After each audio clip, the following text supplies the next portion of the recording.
Hi, സുഖല്ലേ എല്ലാവർക്കും? ഇന്ന് നമ്മളിൽ മിക്കവരുടെയും വീട്ടിലുള്ള ഒരു സാധാരണ പ്രൊഡക്റ്റായ വാസ്ലിൻ്റെ 10 ഉപയോഗങ്ങളാണ് പറയാൻ പോകുന്നത്. ഒടുവിൽ വരിൽ കണ്ടാൽ നിങ്ങളിൽ പലർക്കും അറിയാത്ത ടിപ്പുകൾ കൂടി അറിയാൻ പറ്റും. ഓക്കെ, റെഡിയല്ലേ? സാധാരണ എല്ലാവരും ധരിച്ചിരിക്കുന്നത് വാസ്ലിൻ കാറ്റുകാലത്ത് വിള്ളലിന് യൂസ് ചെയ്യാം എന്ന് മാത്രമാണ്. പക്ഷേ നമ്മൾ പോലും അറിയാത്ത കുറേ കാര്യങ്ങളുണ്ട് വാസ്ലിൻ കൊണ്ട്. ശരിക്കും ഒരു ക്രീം മോയ്സ്ചറൈസൊക്കെ വാങ്ങിയാൽ അതുകൊണ്ട് ഒരു യൂസ്ഫുള്ളേ ഉണ്ടാവുകയുള്ളൂ. പക്ഷേ ഇത് വാസ്ലിൻ അങ്ങനെയല്ല. അതുകൊണ്ട് 10-12 കാര്യങ്ങൾ ഞാനിന്നിവിടെ കാണിക്കാൻ പോകുന്നത്. അതിലൊന്നാമതായി ഇതപ്പോൾ ഈ വിരലുകളുടെ ഈ ചുളിവ് ഈ ഭാഗങ്ങളുണ്ടല്ലോ, ജോയിൻ്റ് ഭാഗം, ആ ഭാഗത്തൊക്കെ സ്കിന്നിങ്ങനെ ചുളിഞ്ഞ് നിൽക്കുന്നത് പോലെയായിട്ട് തോന്നും.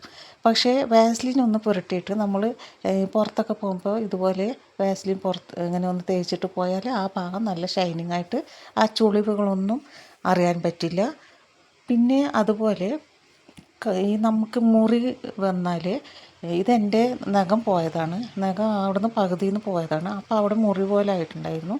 പിന്നെ ആ മുറി പോയ ശേഷം മാറിയ ശേഷം തൊലി മൂടിയ ശേഷം അതിൽ വാസ്ലിൻ തേച്ച് കൊടുത്താൽ ആ ഭാഗം, ആ മുറി വന്ന ഭാഗം അറിയത്തില്ല. അതിനും യൂസ്ഫുള്ളാണ്. അടുത്തതായി നമ്മൾ മുടിയിൽ ഡൈ അടിക്കുന്ന സമയത്ത് സ്കിന്നിൽ ആവാതിരിക്കാൻ വേണ്ടിയിട്ട് ഇതുപോലെ നെറ്റിയുടെ മുടിയുടെ അറ്റത്തായിട്ട് നെറ്റിയുടെ ഭാഗത്തും സ്കിന്നിലെല്ലാം വാസ്ലിൻ പുരട്ടി കൊടുത്താൽ മതി. അപ്പോൾ നമ്മളുടെ തലയിൽ മുടിയിൽ ഡൈ അടിക്കുന്ന സമയത്ത് നെറ്റിയിലൊന്നും ആകാതെ നോക്കാം. പിന്നെ ഇതുപോലെ മുടി ഇങ്ങനെ ഡ്രൈ ആയിട്ട് പാറി നിൽക്കുമ്പോൾ അവിടെയും നമുക്ക് വാസ്ലിൻ പുരട്ടി കൊടുത്തിട്ട് ഒന്ന് ചീകി കൊടുത്താൽ നല്ല ഒതുങ്ങി നിൽക്കും മുടി. ഒതുങ്ങി നിൽക്കാത്ത എൻ്റെ പോലെയുള്ള ഒതുങ്ങി നിൽക്കാത്ത മുടിക്കൊക്കെ യൂസ്ഫുള്ളാണ്. പിന്നെ കൈമുട്ടിലും കാൽമുട്ടിലൊക്കെ ഇങ്ങനെ വിണ്ട പോലെ തോന്നും. അതിനും ഇതുപോലെ വാസ്ലിൻ തേച്ച് കൊടുത്താൽ അവിടെ നല്ല സ്മൂത്തായിട്ട് തോന്നും. പിന്നെ ഈ ആഭരണങ്ങളൊക്കെ ഇങ്ങനെ മോതിരങ്ങളൊക്കെ നല്ല ടൈറ്റായിട്ട് ഇതായാൽ ഈ എണ്ണ തേക്കുന്നതിന് പകരം വാസ്ലിൻ തേച്ചാൽ മതി. വാസ്ലിൻ ആകുമ്പോൾ പെട്ടെന്ന് നമുക്ക് ഇറുകി നിൽക്കുന്ന ടൈറ്റായി നിൽക്കുന്ന മോതിരങ്ങളൊക്കെ ഊരിയെടുക്കാൻ പറ്റും. അടുത്തതായി നമ്മൾ പെർഫ്യൂം യൂസ് ചെയ്യുന്ന സമയത്ത് അതടിച്ച് കുറച്ച് സമയം കഴിയുമ്പോഴേക്കും അതിൻ്റെ മണം പോവാറുണ്ട്. പക്ഷേ ഇതുപോലെ വാസ്ലിൻ തേച്ചിട്ട് അതിൻ്റെ മുകളിൽ പെർഫ്യൂം അടിച്ചു കൊടുത്താൽ വാസ്ലിൻ അതിൻ്റെ മണം നാളെ വരയ്ക്കും വേണമെങ്കിൽ അതേപോലെ തന്നെ ഉണ്ടാവും. മണം പോക തന്നെ ഇല്ല. പിന്നെ കാറ്റ് കാലത്തൊക്കെ ഞാൻ പറഞ്ഞ പോലെ ഈ കുതിക്കാലിൽ വിള്ളൽ വരുമ്പോൾ വളരെ യൂസ്ഫുള്ളായ ഒരു സാധനം. ഇത് എല്ലാവർക്കും അറിയുന്ന ടിപ്സാണ്. ഇത് തേച്ച് കൊടുത്താൽ ആ വിള്ളലിന് ഒരുപാട് ഉപകാരമാണ്. അതേപോലെ തന്നെ കാല് ഫുള്ളായിട്ട് വാസ്ലിൻ തേച്ച് കൊടുത്തിട്ട് രാത്രി സമയത്ത് കാലിൻ്റെ മേലെയും താഴെയും പാദത്തിൽ ഫുള്ളായി തേച്ച് കൊടുക്കുക.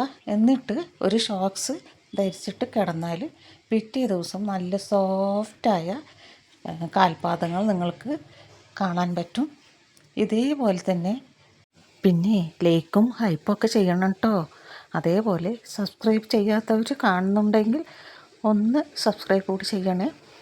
ഇനി അടുത്ത ടിപ്സ്, നമ്മൾ ഈ ഫേസിലൊക്കെ മഞ്ഞൾ ചേർത്തിട്ടുള്ള എണ്ണകളൊക്കെ തേക്കുമ്പോഴോ അല്ലെങ്കിൽ മഞ്ഞൾ ഗോതമ്പ് പൊടി ഒക്കെ ചേർത്തിട്ടുള്ള ഫേസ് പാക്ക് ഇടുമ്പോഴോ പുരുകത്തിൽ ആവാതിരിക്കാൻ നമ്മൾ ഇതുപോലെ വാസ്ലിൻ തേച്ച് കൊടുത്താൽ മതി. പുരുകത്തിൽ പിടിക്കാതിരിക്കാൻ.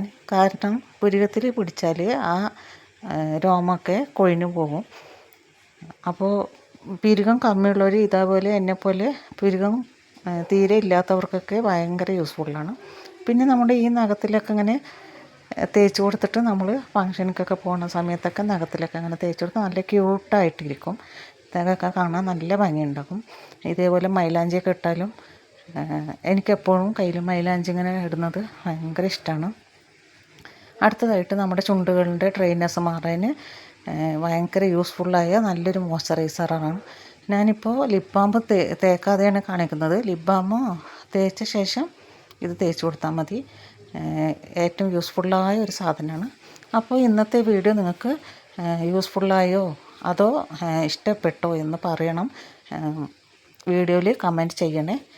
അപ്പോൾ ഇനി ഇതുപോലെയുള്ള അടുത്ത ടിപ്സുകളുമായിട്ട് നെക്സ്റ്റ് വീഡിയോയിൽ കാണാം. Bye, see you next video. Thank U.